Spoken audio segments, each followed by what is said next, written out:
July 7, 1944, 0445 hours. Tanapag Plain, northern Saipan, Marana Islands. A pencil scraped moist paper as Marine Artillery Observer Corporal James Whelan jotted coordinates that, within the next 15 hours, would spare thousands of American lives. Grid 164-223, estimated 4,000 plus enemy advancing. Request every battery available. This is not a probe. Through his field glasses, he saw something anachronistic on a modern battlefield.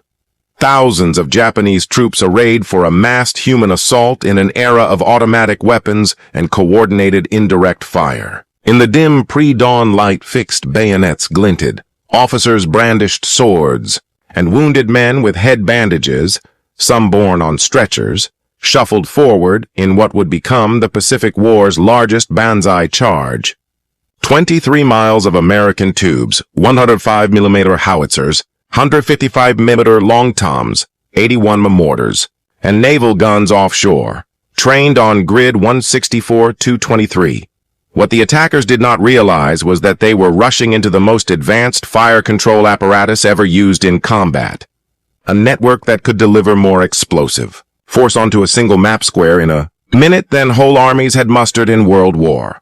The new arithmetic of war would be written in a language the Imperial Japanese Army had refused to learn. The precise, lethal calculus of synchronized time-on-target missions, hand-set time fuses, and coordinated fire direction centers able to marshal dozens of batteries as effortlessly as a conductor cues an orchestra. The Japanese doctrine of Gyokusai, sacrificing everything in a single heroic act, shattered like glass. What had begun as brutal shock tactics in China against poorly equipped foes had hardened by 1944 into a doctrinal, almost religious refusal to adapt against an enemy who had industrialized killing. The first clear warnings arrived at Guadalcanal in August 1942. The Ichiki Detachment, 917 men of the 28th Infantry Regiment, stormed Marine positions along what Americans called Alligator Creek. Pre-registered fires from the 11th. Marines blasted more than 800 Japanese in a single night. Survivors later described something unnerving. Shells arriving simultaneously from multiple directions, forming a steel wall that bravery alone could not breach. By Tarawa in November 1943, the Americans had honed their craft. Fire direction centers, FDCs, now used better radio links and standardized procedures to bring fires from several battalions to bear in under 2 minutes. Charges that had once succeeded through sheer shock in China were being undone by cold numerical precision. A gulf between American and Japanese artillery was not merely technological. It exposed the difference between an industrialized war machine and a warrior myth. Japanese artillery still depended on direct observation and single battery action. Communications often used runners and flags, and forward observers rarely had radios. Where a Japanese battery might take 15 minutes to respond, American gunners could engage targets in 90 seconds. By July 6, 1944, the Japanese position on Saipan was desperate. Lieutenant General Yoshitsugu Saito's forces were squeezed into a northern pocket only about 3 miles wide. Of the 32,000 Japanese who had been on the island, fewer than 5,000 remained fit to fight. American units, the 2nd and 4th Marine Divisions and the 27th Infantry Division, hemmed them in on 3 sides with the sea at their backs. On his body after the battle was found Saito's final order. Whether we attack or whether we stay where we are, there is only death. However, in death, there is life. We must utilize this opportunity to exalt true Japanese manhood. I will advance with those who remain to deliver another blow to the American devils. On July 6, the Japanese prepared for Gyokusai, organizing every able-bodied soldier, sailor, and Marine into assault formations while placing the ambulatory wounded into follow-up waves. Civilians, women and teenagers among them, were armed with bamboo spears and instructed to march behind the troops. The wounded who could still move were given grenades and told to wait for American soldiers to pass before detonating themselves. American commanders suspected an imminent strike. Intelligence officer Major James Cogwell picked up fragmented Japanese signals hinting at a final offensive. More ominously, enemy artillery had fallen silent, a likely sign they were conserving rounds for a decisive bombardment. Forward observers noticed unusual movement in the Japanese lines after dark. Lieutenant Colonel Justice Chambers, who led 3rd Battalion, 25th Marines, arranged his units that night and later recorded in his after-action report that he placed his strongest companies on probable approaches, ensured each forward observer had backup communications, and ordered the artillery liaison to have every battery on the island ready. We all felt it. Tonight would be different. Unbeknownst to the Japanese massing in the dark, they were about to assault the most advanced system of firepower ever assembled. American artillery on Saipan combined overwhelming volume with scientific control. Available pieces included 4 Marine artillery battalions of 105mm howitzers, 48 guns, 2 Marine battalions of 155mm howitzers, 24 guns, 3 Army battalions of 105mm howitzers, 36 guns, 1 Army battalion of 155mm guns, 12 guns, dozens of 81mm mortars organic to infantry units, and naval gunfire from 6 battleships and 8 cruisers offshore. More than 150 tubes in total, excluding mortars and shipboard guns. These batteries were tied together by redundant communications, primary radio nets, backup field wire, and emergency runners. Every infantry battalion maintained trained forward observers. Each battery's position had been surveyed to inch-accurate tolerances and pre-registered on planned targets. The network could concentrate fires on a single square or strike multiple objectives at once.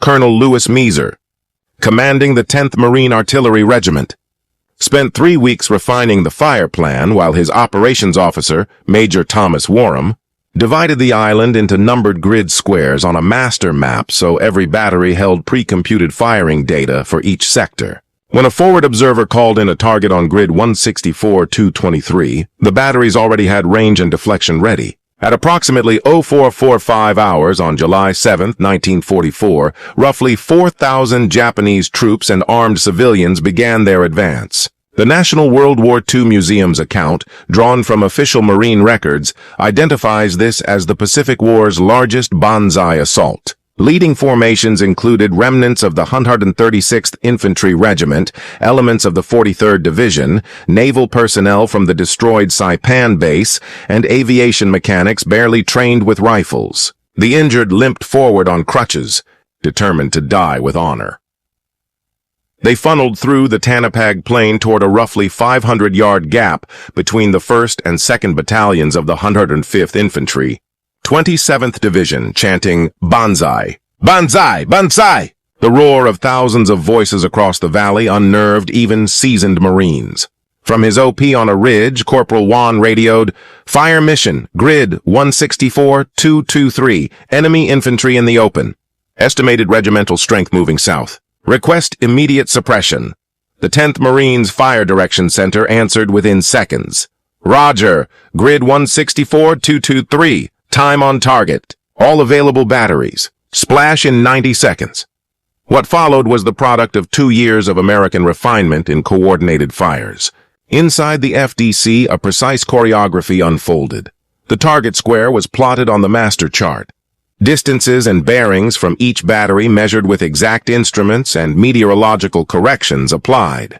Time-on-target missions avoided a rolling barrage by having batteries compute firing times, so all shells, the distant batteries firing earlier, the nearer batteries later, landed simultaneously. At precisely 0447, the sky above the attackers detonated. Official Marine histories record that the initial strike involved shells from 12 artillery battalions plus naval gunfire, producing catastrophic effects on the tightly packed formations. Records show the 105th Infantry's supporting artillery alone fired over 2,600 rounds in the first hour. Manually set time fuses, though requiring skill to employ, proved brutally effective when correctly used. Gunners had spent days refining their fuse cuttings so the job could be done in a few swift motions. Some crews trimmed the procedure down to mere seconds. Still, the Japanese pressed on. That relentless willingness to advance despite hopeless odds was the heart of the Banzai attack. Survivors forced their way over the bodies of fallen comrades, still shouting, "Banzai!" and launching what they called a Tatsugi charge. Corporal Juan kept calling corrections from his observation post. Drop 200, left 100. Enemy infantry continuing advance. Request repeat. What set American artillery in 1944 apart from earlier conflicts was the capacity to sustain precisely adjusted fire while enemy formations moved. Forward observers did far more than call in a single barrage and wait. They watched where rounds fell, radioed corrections, and walked the fire through clustered ranks.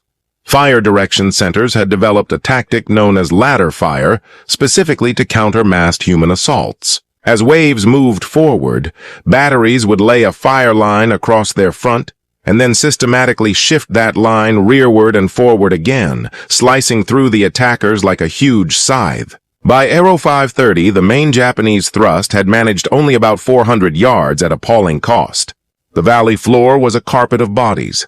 The wounded crawled across the dead, still trying to press onward. Small parties huddled in ravines and defiles were turned into killing zones when forward observers called for air bursts over those shelters. Even so, some Japanese groups broke through. By 0600, scattered bands had reached the principal U.S. defensive positions.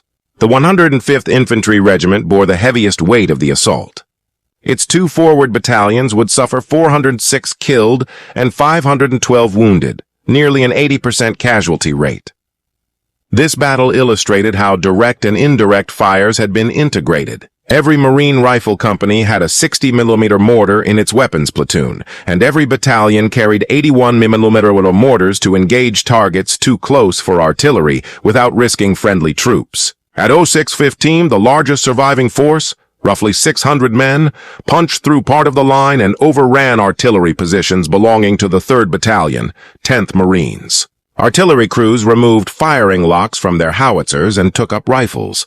Some crews depressed their tubes and fired almost point blank, using ricochet methods to make shells skip into the attackers. The Navy also joined the killing. USS Tennessee and USS Louisville had been posted offshore to counter night attacks. Their 14-inch and 8-inch guns could throw star shells to light the ground and heavy explosive rounds to annihilate troops. Shore fire control parties could talk directly with the ship's naval gunfire liaison. When enemy reserves were seen forming for a follow-up wave, the call went out. Naval gunfire, grid 159-215, troops in the open. Official logs show Tennessee fired 293 rounds of 14-inch ammunition during the engagement, while Louisville supplied 322 rounds of 8-inch. By Aero 730, the Great Human Wave had fragmented into small bands of attackers, hunting any gap in the American lines. The carefully coordinated plan had been smashed by concentrated firepower. Groups of 5 to 20 men would occasionally burst from concealment, shout "Banzai!" and charge a nearby position. American artillery shifted into harassment and interdiction missions, random concentrations on likely assembly points and avenues of approach to keep the Japanese from reforming. Every few minutes, a valley or ravine would erupt in explosions as guns denied the enemy any ground they could use. The most heart-rending phase began about 900 when wounded Japanese who could not walk began their own desperate attempts to reach U.S. lines. Eyewitnesses recorded men with one leg, hopping on crutches, clutching grenades, and grievously wounded soldiers dragging themselves forward, pushing rifles in front of them. Out of the chaos emerged 3 actions that earned medals of honor. Lieutenant Colonel William J. O'Brien, commander of the 1st Battalion, 105th Infantry, refused evacuation despite his wounds. When the enemy overran his command post, he set up a Jeep-mounted 50-caliber machine gun under fire and directed it against the attackers. Then, after exhausting ammunition, fought with 2 pistols until he was killed. His body was found surrounded by at least 30 dead Japanese. His Medal of Honor was signed by President Truman on May 27, 1945. Private Thomas A. Baker of Company A, 105th Infantry, knocked out a Japanese strongpoint with a bazooka, repelled repeated counterattacks, and is credited with killing at least 24 enemy soldiers. Severely wounded and unable to walk, he refused evacuation. When his position was retaken, Baker was found dead, propped against a tree with an empty .45 pistol and 8 dead Japanese nearby. His Medal of Honor was awarded posthumously on May 9, 1945. Captain Benjamin L. Salomon, the battalion surgeon for 2nd Battalion, 105th Infantry, was treating casualties when enemy troops entered his aid station. He killed 4 attackers with his rifle, ordered the wounded evacuated, and covered their withdrawal with a machine gun until he fell. His body was discovered slumped over the weapon with 98 dead Japanese in front of his position, and he had suffered 76 bullet wounds and 24 bayonet wounds. Controversy over a medical officer engaging in combat delayed approval of his Medal of Honor until May 1, 2002. When full daylight washed over Saipan at 1,000 hours, the scale of the slaughter was apparent. Official counting teams later recorded 4,311 Japanese killed in the charge. American casualties were roughly 1,000 killed and wounded, and the 105th Infantry Regiment was effectively wiped out as a fighting formation. The arithmetic was stark. American artillery fired about 12,000 rounds during the roughly 15-hour action, and fire direction centers coordinated strikes from 18 separate artillery battalions plus naval gunfire. The system had worked exactly as intended. Lieutenant Colonel Lewis Walt, surveying the wreckage, noted in his official report that the enemy fought bravely but lacked modern tactical sense. While American fire support worked exactly as intended, forward observers performed superbly, and the fire direction centers never faltered. As daylight rose, Graves' registration teams began the grim task of collecting the dead, revealing a level of slaughter unmatched so far in the Pacific Campaign. Major Edward McCarthy, commander of the 2nd Battalion, 105th Infantry, compared the scene to a cattle stampede from a Western film, only the attackers kept surging without stopping. The emotional impact among U.S. troops was deep. Veterans who had faced death before were shaken, not by terror but by the sheer scale of the killing. Captain Edmund G. Love, the 27th Division historian, recorded survivors' raw reactions in interviews preserved at the National Archives. Men who had endured everything were still stunned by so many human lives extinguished at once. Those Japanese who survived slipped back into caves in the island's north.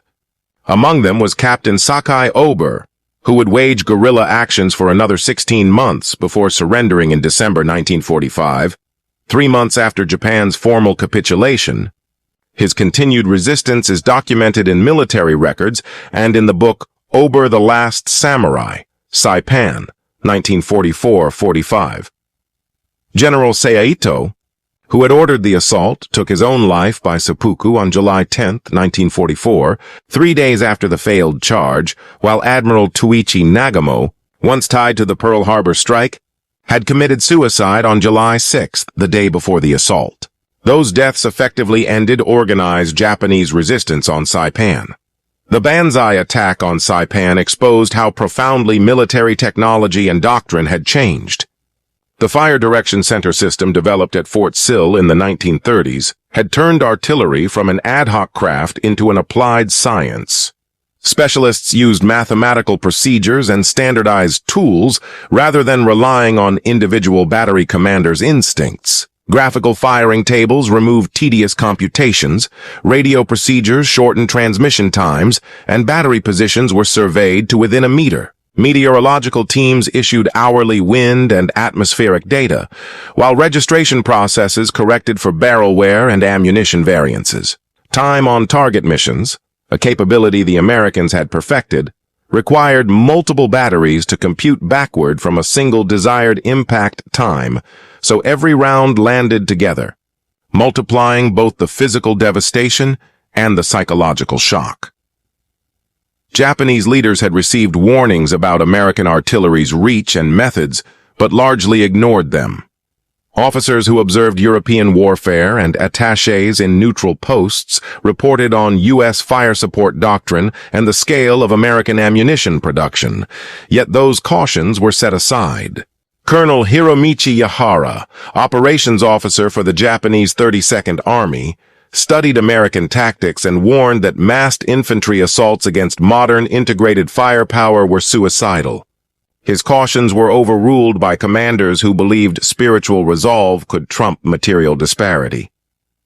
The Banzai assaults revealed the fatal consequences of an ideology that taught Japanese soldiers Americans were soft and would break under spiritual pressure. A belief drilled into troops as Yamato Damashi, the Japanese spirit. By 1944, U.S. forces, once shocked by screaming human waves, had come to view them as irrational and exploitable. Those perceptions fed into broader strategic attitudes that, historians argue, helped shape later decisions, including the use of atomic weapons in 1945. American reactions to massed charges favored overwhelming, coordinated fire rather than counterattacks, a choice reflecting both tactical learning and cultural differences. U.S. commanders treated war as a technical problem solvable by organization and technology, while many Japanese treated it as a test of spiritual worth. When those approaches collided, material power prevailed. Saipan was the culmination of 2 years of American adaptation. In early 1942, U.S. forces had been surprised by Japanese shock tactics. By mid-1944, doctrine and procedure had evolved to turn those tactics into liabilities. After-action reports trace that learning. Guadalcanal, August 1942. Initial Japanese attacks succeeded by surprise, prompting improved night defenses. New Georgia, July 1943. Coordinated defensive fires disrupted most charges, with units having registered artillery suffering fewer losses. Tarawa, November 1943. Time-on-target missions proved effective against concealed enemy troops. Saipan, July 1944. The Banzai assault was annihilated by coordinated fires, leaving commanders to recommend no doctrinal changes. The decision to launch the massed charge on Saipan was a catastrophic leadership failure. General Sieto appears to have viewed the assault as a death ritual rather than a maneuver with attainable goals. Lieutenant General Holland Smith later called the charge militarily insane. Japanese forces could have remained in fortified caves and ravines to conduct a fighting withdrawal that would have inflicted far greater American casualties and bought time for homeland defenses. Instead, they exposed themselves in the open where U.S. firepower was absolute. Institutional and cultural factors within the Japanese military, where officers who advocated withdrawal or defensive measures risked being branded cowards, prevented adaptation, and produced tactical suicide on a massive scale. The American artillery network that shattered the Saipan attack combined several technical advances. Forward observers used SCR-300 and SCR-610 FM radios that delivered clear, static-free voice communications across 3 to 5 miles, allowing them to link with multiple fire direction centers. Survey teams established battery locations tied to a common grid so any observer could call fire from any tube without complex calculations. Meteorological sections launched balloons every 6 hours to profile winds aloft, feeding corrections into the firing solution. The M7 graphical firing table and the M10 plotting board let FDC crews track multiple targets and friendly units and solve complex firing problems in seconds rather than minutes. The annihilation of the Saipan Banzai assault carried consequences far beyond the island. When Tokyo learned that a single human wave had cost more than 4,000 lives, while American losses were comparatively light, political turbulence followed. Prime Minister Hideki Tojo's cabinet fell on July 18, 1944. Saipan's capture also placed American B-29 bases within roughly 1,250 miles of Tokyo, and by November 1944, bombers were operating from rebuilt airfields on the island to strike the Japanese home islands. As Admiral Osami Nagano later observed, the loss of Saipan effectively decided the war's outcome. Despite the clear futility shown there, Japanese commanders kept ordering massed Banzai attacks at Guam, Tinian, Peleliu, Iwo Jima, and Okinawa, a refusal to change tactics that cost hundreds of thousands of lives. 9 months after Saipan, at Okinawa in May 1945, American countermeasures against human wave assaults had only intensified. On May 4th, roughly 5,000 Japanese troops launched desperate charges. Within 6 hours, about 4,500 of them were dead, while American losses numbered about 335, a kill ratio approaching 15 to 1 that underlined the dominance of coordinated fires. By Okinawa, the defenders had added new tools, white phosphorus rounds for marking and shock effect, tighter coordination between Marine and Army artillery, and continuous wave radar to detect nocturnal movement. The lethality of those systems forced many participants to confront the moral cost of industrialized killing. Those who fought on Saipan did not conceal their discomfort. Lieutenant Colonel Justice Chambers, whose battalion helped turn back the assault, wrote privately that there was no glory in what we did, lamenting that thousands of courageous men who stood no chance had been methodically cut down. He acknowledged the necessity of stopping the attack, but he found the transformation of artillery into a mechanized killing process deeply troubling. The one-sidedness of the slaughter, made possible by American organizational and technological superiority, pointed to a new kind of warfare in which valor alone meant little against massed, integrated firepower. Tactics developed on Saipan reshaped doctrine worldwide. The Fire Direction Center model became standard practice. Time-on-target planning moved from exceptional to routine, and embedding forward observers within infantry units was codified. 5 years later in Korea, U.S. artillery used the same principles against Chinese mass attacks. At Chipyong-ni in 1951, concentrated fires halted and devastated a Chinese formation attempting night assaults. In Vietnam, computerized fire control and airborne forward observers refined the concept, and by the Gulf War of 1991, GPS-guided projectiles illustrated its technological evolution. Across decades, the basic idea from Saipan endured. Coordinated, timely fires directed by observers win battles. Veterans wrestled with the moral aftermath. At Saipan's 50th anniversary gathering in 1994, survivors remembered that morning with mixed feelings. Arthur Robinson, a private with the 105th Infantry, said simply that they had not wanted to slaughter everyone but had been forced to. They kept coming, wave after wave. Our artillery just cut them down. For many, victory felt hollow. Achieved by superior systems rather than personal heroics, it was success without satisfaction.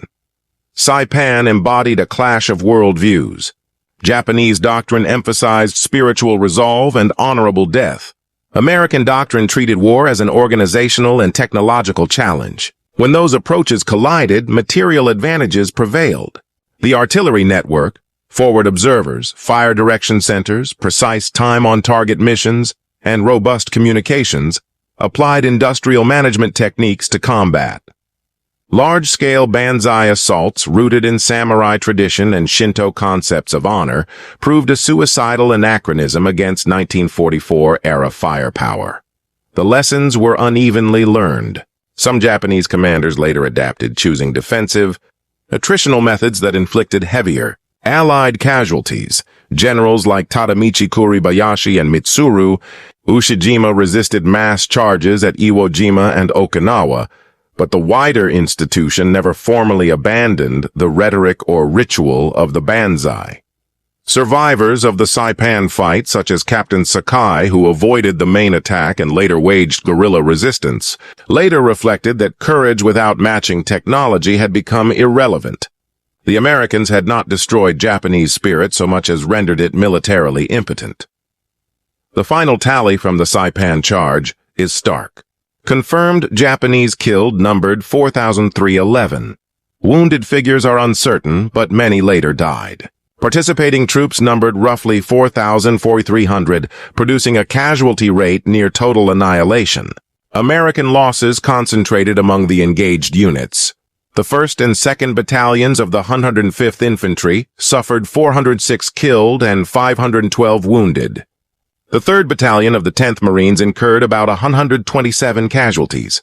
Total U.S. casualties across the engagement were roughly 1,000, a casualty rate near 40% for the units most heavily involved. Ammunition expenditure was enormous, an estimated 12,000-plus artillery rounds, thousands of mortar rounds. Naval gunfire, including some 615 major-caliber shells documented, roughly 3 artillery rounds fired for every confirmed Japanese death. Those figures underscore how industrial capacity multiplied destructive effect when combined with precise coordination. The Saipan episode forces enduring questions about modern war. What role remains for individual bravery when technological systems can so thoroughly dominate a battlefield? Can overwhelming materiel and organization erase the human dimension of combat? And if so, what ethical cost does that impose on those who wage it? Contemporary doctrine, shaped by experiences like Saipan, privileges overwhelming firepower to minimize friendly losses, even when that produces massive enemy casualties, and a pragmatic stance that nonetheless carries grave moral implications. Saipan marked the death of the classic mass charge, the age of cavalry saber slashes and infantry bayonet surges. The romantic image of the glorious assault ended on the Tanapag Plain beneath concentrated American fire. From the smoke and carnage emerged a new paradigm. Victory would belong less to the bravest individual than to the side with superior systems of fire control, communications, and logistics. The Japanese, who poured into American artillery that July morning, displayed extraordinary courage, but their commanders' adherence to obsolete doctrine turned that courage into mass sacrifice. Their loss remains a stern lesson. In industrialized warfare, bravery without matching technology is not enough.